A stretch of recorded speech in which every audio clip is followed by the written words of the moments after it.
Hello, my name is Isla Robb and I run a business called EC20 Limited. We are based in Scotland in the UK and we are all about offshore wind supply chain.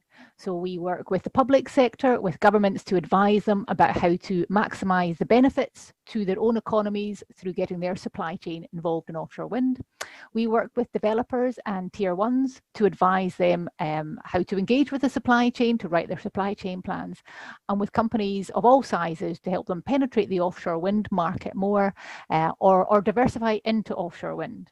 It's a huge opportunity and we're really keen to encourage companies to reap the benefits from this green energy. So today I'm going to present to you on the opportunities of the sector. It's huge opportunities in Brazil. I'm going to tell you about the opportunities, the challenges, and the evolution of offshore wind. So from the first slide, you can see the foundations that are used in the sector. So there's a variety of fixed foundations and also floating. And that is just a hint at the evolution of the sector. But it depends on the ground types or the seafloor bed types. That depends on what foundation that will be used. But we can go into that in further detail later on. So of course, along with opportunities, there will be challenges, but I believe the opportunities clearly outweigh any challenges that come along. The opportunities include the jobs that will be secured from diversifying from, say, oil and gas sectors, bringing in new jobs, the economic benefits from those jobs, from the spend, the increased spend, from the inward investors that will want to locate and then employ individuals in country. The clean, green, sustainable energy that helps reduce the carbon emissions. These are just a few of the benefits. So we talked about the scale of the opportunity, but it's huge. In the UK, wind farms are mostly down at the east coast. This is due to the shallow waters of the continental shelf. As these sites are used up, the farms are being located further out to sea in deeper waters. This means floating wind farms are needed. Now, at the moment, these are just at demonstration scale, but in the next few years, these will be larger, full-scale sites, and they will be cost competitive with fixed because at the further out to sea, it's windier, so you get stronger winds, more consistent winds further offshore. So although it may be slightly more expensive to continue to build floating, you get a much better strength of wind when you have floating wind. There are many users of the sea, of course, and we need to learn to collaborate and have good working relationships with them. So the first turbine in the UK was installed in December 2000. As of July 2021, there was 52 operational sites in the UK, 8 are under construction, 3 more secured government support, which we called Contract for Difference. And in the pipeline, there are 6 new sites awarded off the coast of England and 15 sites up for auction in Scotland. Of course, 52 operational sites sounds immense, but some of these are very small. Some of these are 3 or 4 tiny turbines. In Brazil, the numbers are much bigger. You have terawatts of possibilities. I used to try to give an idea of budget for a wind farm and say that it cost on average £2.5 billion or 18.3 billion Brazil real to build a wind farm. I don't think that is accurate anymore, as wind farms are getting bigger. They are now between £2 to £4 billion to build or 14 to 29 billion Brazilian real. Ensuring that these projects are all in a pipeline though, rather than all being built around the same cluster of years, is key to the success of Brazilian businesses playing a significant part in this industry, rather than all of them being built within a few years and supply chain from elsewhere having to come in and build them. You need it to be a long pipeline so that your businesses can play a part in it. So as we see, the numbers in offshore wind are big. The opportunities in Brazil are big. These opportunities can also be a challenge as well. Port size. You need more space on your port for laydown of all the large turbines, the large kit. You need longer key length at your port size. You need deeper water at your port to allow the floating turbines, the larger vessels. You need a stronger quayside for the heavier kit, bigger cranes for the heavier kit. With all of this, again, is larger vessels. You need larger vessels to hold the larger, heavier kit. There's not that many of the large installation vessels in the world, so you have to book your vessel years in advance, and the time allocated, you have to use that only when you've bought it. So they also need to look at different installation methods as well. Turbine sizes are getting much bigger. So your blade factory that used to, well, you might have blade factories that do onshore turbines at the moment. Can they be extended to make offshore turbines? They might be extended to make offshore turbines of 9 megawatts, 10 megawatts, but as those turbines get bigger and bigger, the blades get bigger.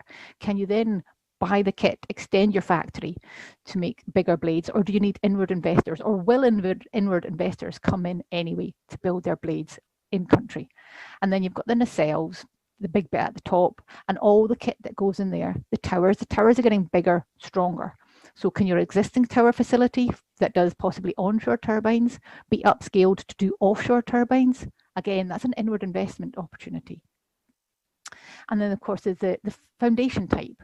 What foundation type is it going to be most suitable for your seabed type?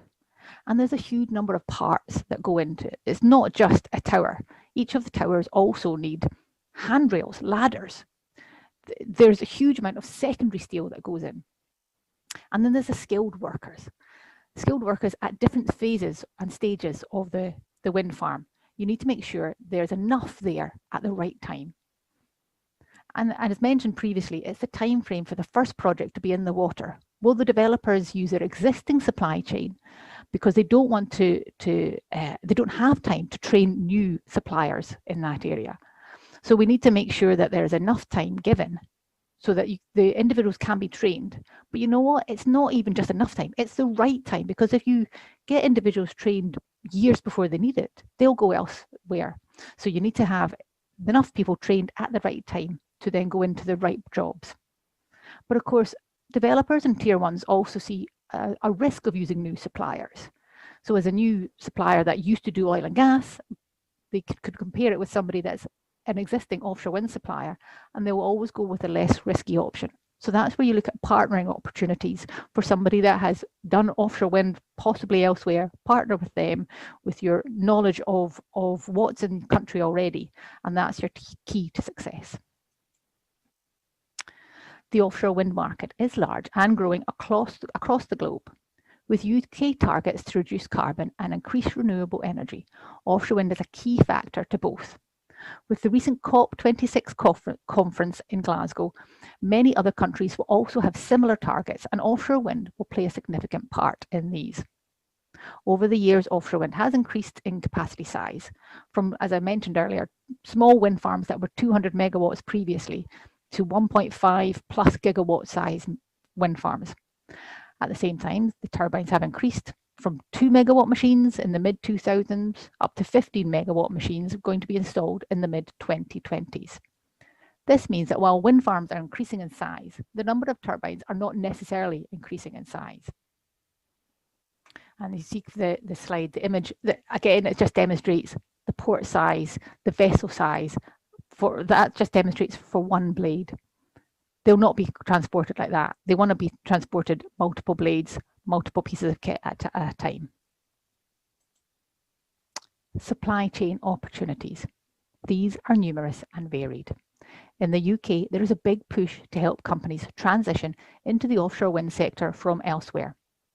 Clearly, there are many synergies from the oil and gas industry, and many companies can easily transition over, but others have to adapt and change what they do slightly.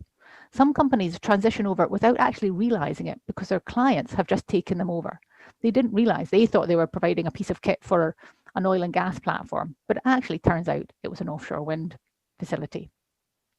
They're the lucky ones. There are also opportunities for the digital and data side, sensors and monitoring. The sector is always innovating. If you have a product, or if there is a product to help reduce cost, make things safer or more reliable, then it'll be of interest within the sector. I wanted to give you an idea of the time frame for a wind farm. This is important to know if your business isn't going to be involved until, say, the operations and maintenance phase. But equally, if you're an engineer or a surveying company that supports site selection and wind farm design, you need to know early on, and you need to know who to speak to early on as well. a project that I was working on, they were doing site selection for 4 years before it's gone to auction. And now they're going to auction and they might not even be successful in that auction. So it's a long game. But equally, once your wind farm is built, the length of time that the wind farms will be operational are extending as well. And that's another opportunity for the supply chain. They want a very efficient wind farm that will run for years and years.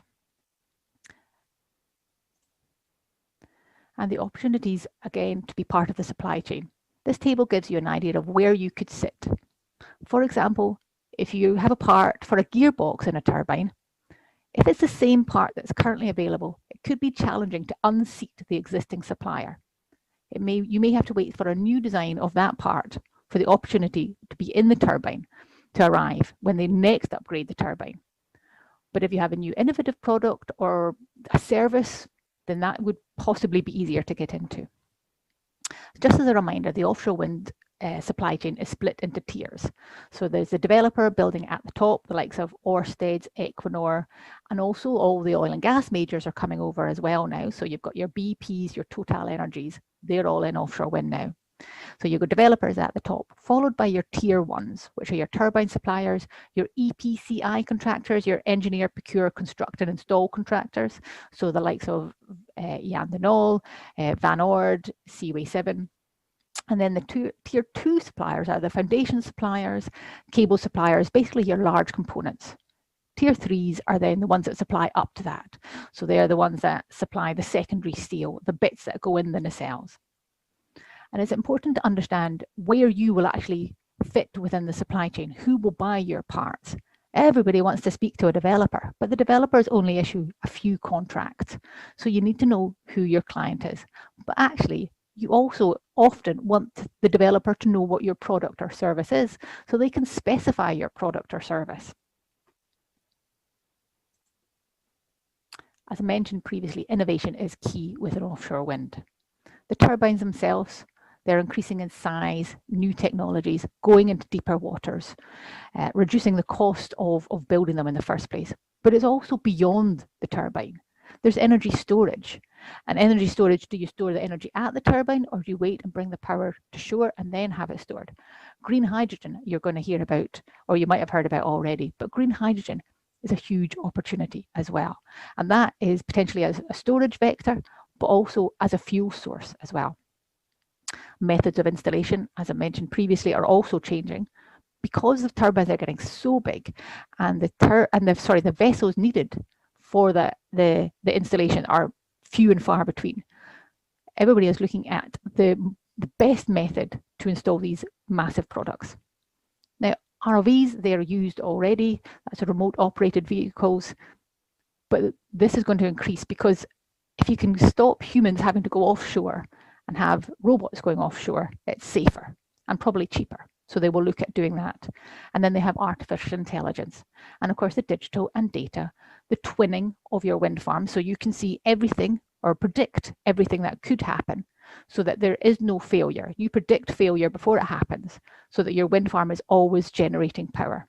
Because if your turbine stops, that's a huge amount of power and therefore money that is being lost. And they don't want that to happen. Offshore wind sector is still relatively new and it is changing. It is a growing global market. However, the scale of the market in Brazil will be significant. This will mean that there will be plenty of opportunities for Brazilian companies, that developers will be very interested. Their existing supply chain will be very interested. It is a case of getting the balance right between collaborating with those that have experience and therefore lowering the risk, but getting experience in country and the local supply chain. And this will also potentially be dictated by the approach the public sector takes, if there is a real push to have local content. Thank you for your time, and I look forward to answering any questions later on.